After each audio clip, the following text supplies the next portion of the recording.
presentamos ARP, la aplicación de recomendaciones para el planeta. Hola, soy Amelia y este es el equipo. Hugo, Ángela, Iris, Jorge, Paco, Leila.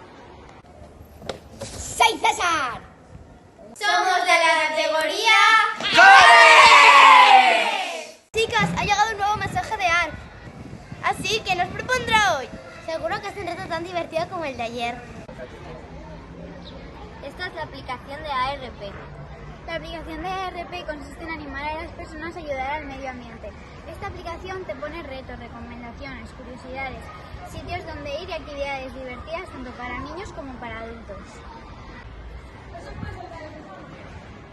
Las recomendaciones sirven para darte ideas cada día sobre algo en lo que podrías contribuir a ayudar al medio ambiente.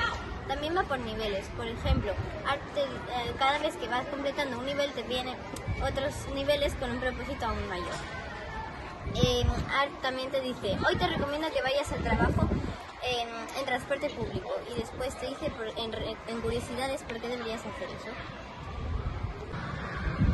Los sitios para visitar sirven para darte recomendaciones sobre sitios a donde ir. A rutas, escaladas, caminatas.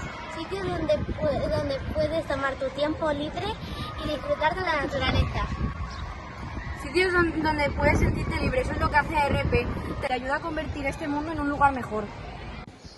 Una de las partes del menú se llama curiosidades. Te explica el beneficio que tiene hacer algunas actividades y por qué deberías hacerlas. Por ejemplo, en lo de secar los plantas por la noche, si esto supusiera algún problema, también lo sería dormir con otra persona con tu mascota, ya que el CO2 de las plantas por la noche atribuye a contaminar el medio ambiente. En este apartado hay diferentes ideas y actividades. En los que enseñan tanto a los niños como a los adultos a reciclar de una manera divertida. Hay imágenes y vídeos de ideas de reciclar. Y actividades que se pueden hacer reciclando de forma divertida, dando vida a la ropa y a las cosas.